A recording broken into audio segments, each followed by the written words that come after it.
Dimensi Muda. Saatnya yang muda yang bersuara. Sudah lama. Nggak pernah muncul. Karena ya ini ada peristiwa ini. Oh ya. Episode kali ini kita akan mengangkat tentang apa Mas Salman?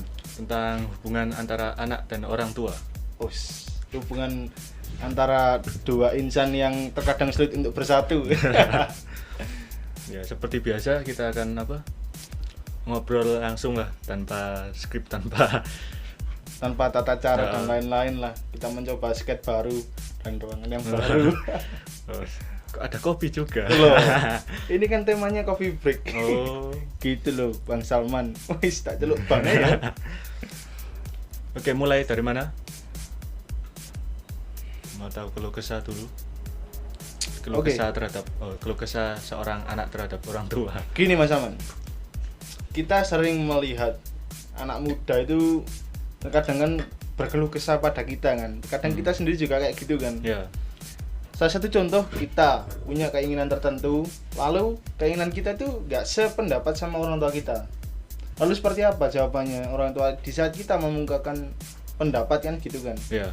Selalu ada perselisihan dan ada ketidakpahaman antara orang tua dan anak. Ya, ya.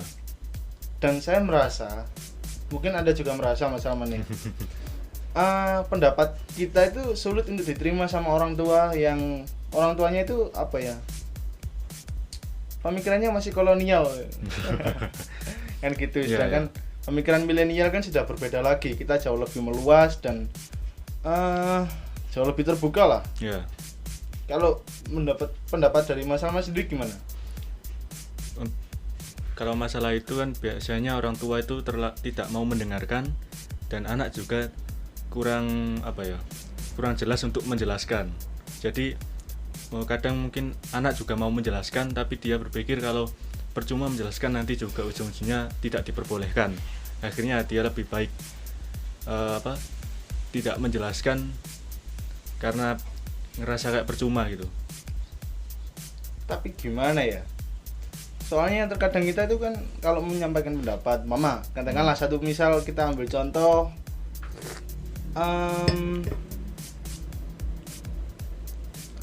cita-cita ya. Kita ambil sebuah contoh cita-cita. Terkadang kita mau mengambil prodi untuk kuliah ya kan. Ya. Itu sesuai dengan apa yang kita inginkan nanti di setelah, karena kan kalau menurut saya kuliah kan bukan pas kuliahnya yang dipikirkan, tapi pasca kuliahnya ya. Prospek. Ya. Jadinya kan pastinya Anda juga mengerti kalau kita melakukan sesuatu tanpa ada keinginan atau setidaknya itu bukan bidang yang Anda suka, itu kan akhirnya timbulnya malas dan sulit untuk masuk di dalam otak kan gitu. Ya. Terus kita katakanlah ambil, Mas Salman maunya prodi apa? Contohnya aja. Mungkin katakanlah saya pengennya di kafe mungkin. Di kafe. Ya. Sekarang contohnya di kafe kan. Desain komunikasi visual ya kan. Ya. Mungkin pikiran kita bisa menjadi content creator kan, seperti itu. Ya. Dan content creator juga itu sangat menjanjikan kan. Ya. Sedangkan kita gak bisa memungkiri orang tua pikirannya kan bukan saya meremehkan orang tuanya ya. Ya. Tapi kebanyakan orang tua belum tahu DKV itu seperti apa, terus lapangan pekerjaannya seperti apa kan gitu. Ya, karena kan perbedaan generasi yang mungkin bisa dikatakan jauh. Nah, karena kebanyakan orang tua zaman sekarang itu kan gini, suka anaknya itu masuk di salah satu perusahaan, dan perusahaan itu termasuk ternama di Indonesia atau menjadi ASN atau aparatur sipil negara. Ya kan? Ya. Jadi kita dituntut untuk masuk di katakanlah seperti prodi manajemen bisnis. Ya. Atau prodi seperti itu. Lalu kita menjelaskan kan? Ya. Menjelaskan nanti kalau di kafe ini seperti ini, kerjanya nanti jadi sutradara atau membuat iklan atau yang lain kan seperti itu. Ya, bisa. Tapi orang tua kan gimana ya? Di berita seperti itu yang didahulukan kan ngeyelnya dulu, kalau orang Jawa kan bilangnya gitu lah. Ya. Ngeyel, kolot. Tapi kita nggak bisa menolak itu semua, karena maksud bukan menolak tidak bisa mencegah itu semua, karena kan orang tua juga ingin kita hidup enak ketika mereka sudah tiada atau bagaimana. Pengen kita itu hidup aman, nyaman, tentram, tidak seperti mereka. Mungkin pikirannya gitu kan. Iya. Padahal kita juga punya pandangan sendiri mau jadi apa di masa depan, Iya. punya apa rencana sendiri. Dan biasanya kita yang jauh lebih mengerti tentang pasar zaman sekarang kan gitu. Harusnya begitu. Harusnya seperti itu. Dan tapi kalau kita lihat dari sudut pandang orang tuanya ya kan, orang tua kan pastinya ngapain kamu itu ngambil jurusan yang aneh-aneh, Ya. terus nanti pekerjaannya gimana.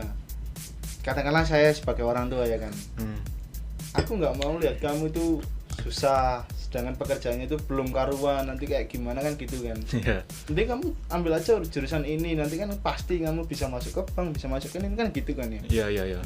Jadi orang tua mungkin bisa dikatakan menyayangkan kita kalau seandainya kita nanti nggak sukses kan seperti itu. Tapi orang tua menghilangkan kata-kata gini, sukses itu punya jalannya masing-masing. Ya. Orang bisa sukses, tapi kita nggak bisa meniru kesuksesannya. Ya. Kita bisa sukses seperti orang yang sukses, tapi jalannya berbeda kan gitu Mas Aman. Ya, jalan kesuksesan orang-orang kan berbeda-beda. Sependapat nggak sama argumen saya? Loh. Ya, sependapat lah. Terus pendapat Mas Aman sendiri tentang orang tua yang seperti itu kayak gimana? Mendapat Mas Aman sendiri pribadi loh ya ini.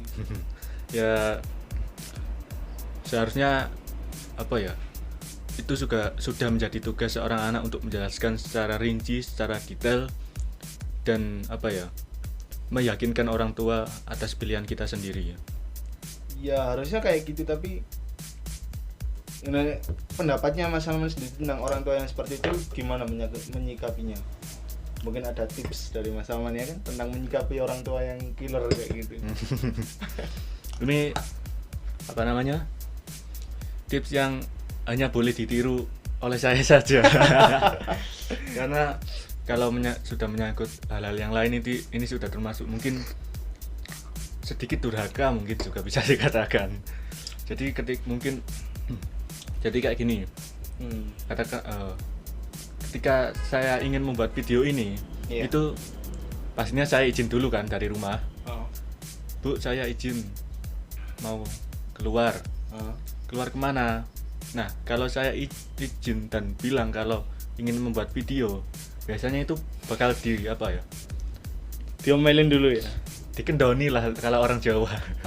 Dikendorin. Ya, dikendorin semangatnya. Jadi nggak perlu lah bikin video itu, nggak ada gunanya, gini. Nah, daripada semangat saya patah, mending saya nggak usah bilang, saya cuman ke rumah temen dan sudah selesai.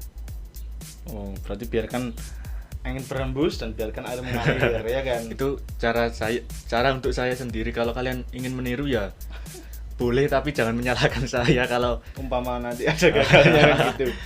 Tapi emang Mas Salman pernah bicara ke saya waktu offline ya kan.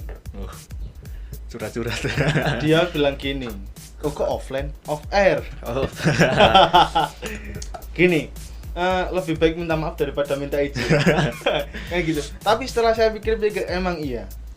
Dalam artian meminta izin sama meminta maaf jauh lebih mudah meminta maaf. Bukan saya bermaksud mending kita melakukan kesalahan lalu minta maaf, enggak kayak gitu. Tapi apa ya? Setiap kesuksesan membutuhkan sebuah perjuangan, kan gitu. Dan itu pasti kan. Kalau kamu mau sukses, keluarlah dari zona nyaman. Entah bagaimana caranya, yang penting kamu nggak melanggar norma-norma agama, dalam artian seperti kamu mencuri, kamu menjual diri atau yang seperti apa kan gitu. Yang sekiranya tidak merugikan orang lain. Iya. Yang pastinya yang kalau bisa cari kegiatan yang bermanfaat untuk orang lain dan diri sendiri. Yang pasti kan kayak gitu. Ya, padahal kita buat video kayak gini kan tujuannya bagus, tapi tetap saja ada yang orang tua malah mematahkan semangatnya anaknya sendiri. Iya, terkadang aku juga salah fokus tentang orang tua yang seperti itu. Ya, sebelum lanjut, mungkin Mas Nizar punya tips juga untuk meladeni orang tua seperti itu.